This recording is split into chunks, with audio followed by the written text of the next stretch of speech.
I'm Evan Carlson, and I am arguing the affirmative that the federal government should bring back death by firing squad. My first reason is that execution by firing squad is so much cheaper than using lethal injection. When you have execution by firing squad, the only thing that you pay for are the bullets that are used in the guns.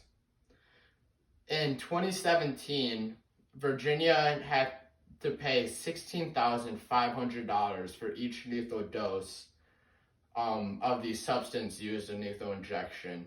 The U.S. government is already $24 trillion in debt. They don't need to be in any more debt than they already are, so might as well pick the cheaper option that is more effective and, in my eyes, is more morally good. So there's actually only 3 states that still have death by firing squad as a method that someone can pick. Those states are Mississippi, Oklahoma, and Utah.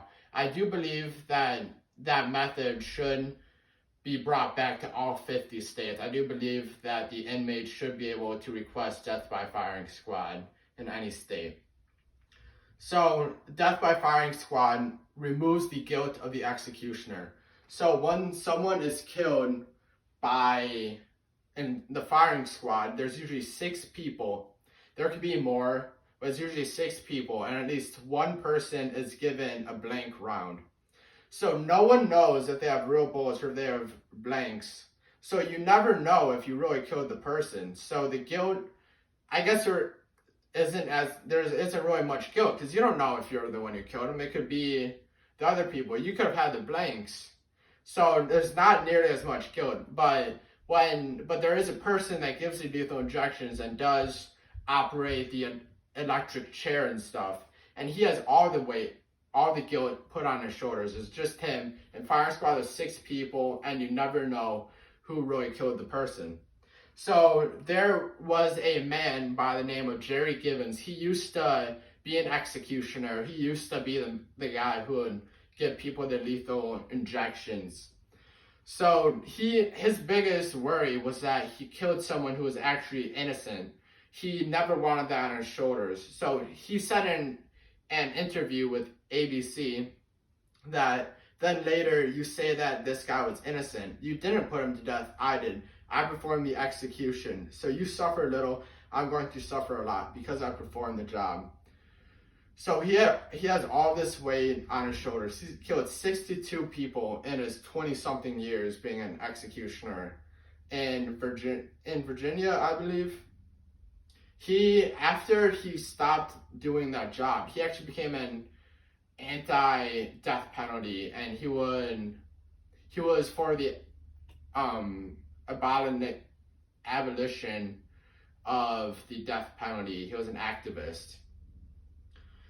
So killing people takes a toll on you. My grandpa was actually in the Korean War, and he has this one story that his higher-ups gave him a machine gun, and they told him that there's a ton of Koreans in this tree over there, and they gave him the machine gun. His job was to go over there, and he had to shoot everywhere in the tree, and he saw all of these bodies just fall to the floor. I don't know how many people he killed then and there, but I think it was a decent amount of people, and he was in the army for a while, so he killed a lot of people while he was there. So it took a toll on him. He had nightmares his entire life. He was never a good sleeper. It takes a toll on you, killing people. So the other thing is that the botched rate of lethal injection is 7.12%. 7.12%. So of the 1,054 people that have been killed by lethal injection, 75 of them were botched.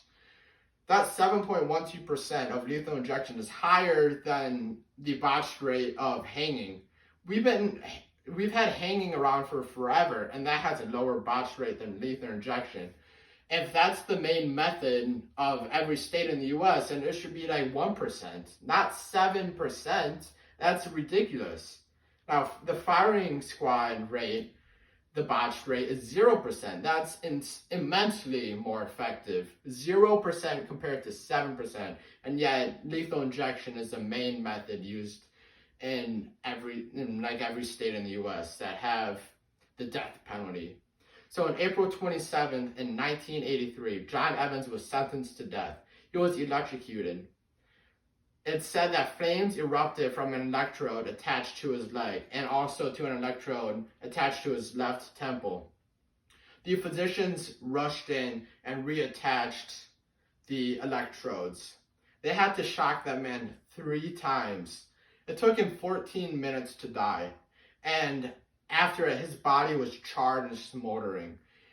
That's awful. That's torturing him. He was on fire. There's so many other instances where people were set on fire being electrocuted. And with lethal injection, there is a story where the syringe came out of someone's arm and the lethal injection was spurting out of their arm and they had to come back and put it back in.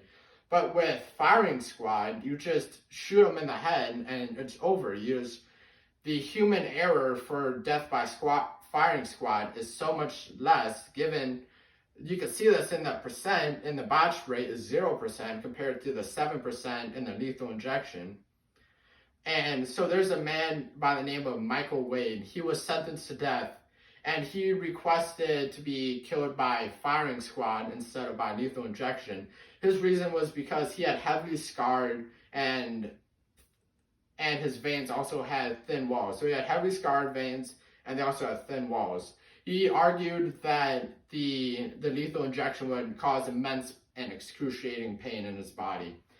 So, given that death by firing squad works for everyone, there can't be a reason why someone can't be shot. So, if you just make that your primary method, you don't have to deal with other people arguing that they want a different method to be killed.